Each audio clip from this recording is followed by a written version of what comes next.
미국 대선 이후 처음으로 김정은 위원장이 주재한 노동당 회의에서는 국제 정세가 아니라 평양의학대학 문제가 집중 논의됐습니다. 네, 평양의대에서 엄중한 범죄 행위가 발생했다고 하는데요. 북한은 무슨 문제가 있었는지는 구체적으로 밝히지 않고 있습니다. 네, 북한 최고 명문의대 평양의대에선 과연 어떤 일이 벌어진 걸까요? 북한은 왜 지금 비리 척결을 강조하고 나섰을까요? 최유찬 기자가 그 퍼즐을 맞춰봅니다. 지난 15일 노동당 정치국 확대회의. 김정은 위원장이 직접 주재한 이 회의에서는 코로나 비상방역 강화 문제와 함께 평양의대의 범죄가 중요 의제로 논의됐습니다.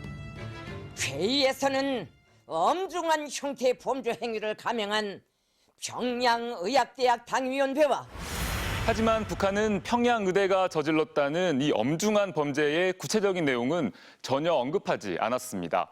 이 평양의학대학은 북한 최고의 의료진 양성 교육 기관입니다. 또 최근 코로나 국면에서는 전염병 관련 연구와 방역 물품 공급 그리고 치료에서 핵심적인 역할을 담당하고 있습니다. 그런 평양의대가 저질렀다는 잘못이 도대체 뭔지 여러 가능성을 짚어봤습니다.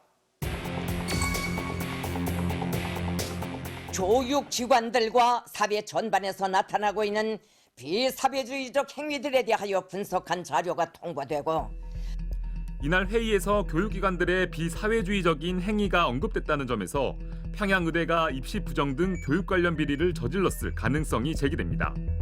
북한에서는 특권층 자제의 입시 특혜 문제를 다룬 영화까지 나올 정도로 교육계의 비리가 만연한 상황. 지난 2월에는 당 간부 양성교육기관에 비리가 적발돼 공개되기도 했습니다.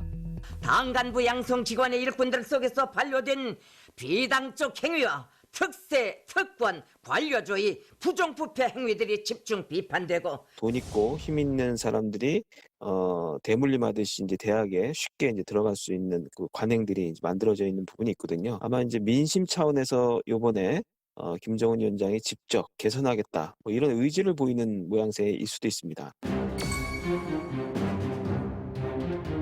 평양의대는 항바이러스 관련 의약품과 소독수와 같은 방역 물품을 개발해왔습니다. 평양의대가 개발한 의약품 분배 과정에서 비위가 있었을 가능성이 제기됩니다. 방역에서 아마 핵심적인 의료 서비스를 제공하는 기능을 할 텐데 이 기관이 어떤 특권, 특혜 뭐 이런 부분들을 저질렀을 가능성. 북한이 가장 민감하게 반응하는 코로나 방역 물품을 그것도 외부의 도움을 받지 말고 모두 국산화해 공급하라는 지시가 떨어진 상황에서 분배 비리가 있었다면 그건 용납할 수 없는 중범죄가 된다는 겁니다. 반당 반인민이라는 표현을 썼거든요. 이거는 굉장히 수위가 높은 이제 언급입니다. 부정부패의 수준이 상당히 높다라고 이제 판단하는. 김정은 위원장이 지난달 당 창건일까지 완공하겠다고 공언했던 평양종합병원 건설 목표를 지키지 못한 데 대한 책임 추궁이라는 추측도 제기됩니다. 종합병원 건설 사업 조직 중 기술 및 운영준비 분과에 속한 평양의대가 제 역할을 하지 못했기 때문이라는 겁니다.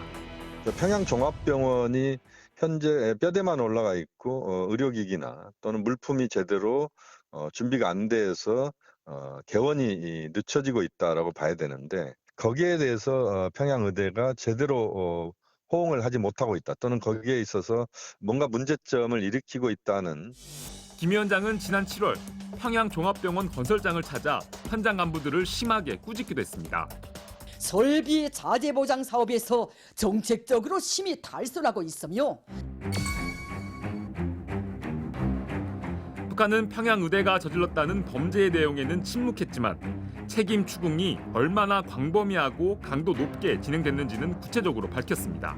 신서 처리, 법적 감시와 통제를 강화하지 않아 범죄를 비호, 묵인, 조장시킨 당중앙위원회 해당 부서들, 사법, 검찰, 안전보위기관들의 무책임성과 극심한 직무태만 행위에 대하여 신랄히 비판되었습니다.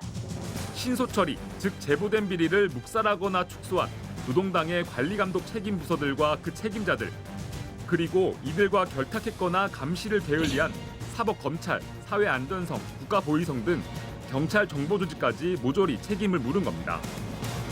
책임 추궁은 8차 당대회를 계기로 인적 청산과 조직 개편으로 이어질 가능성도 있습니다.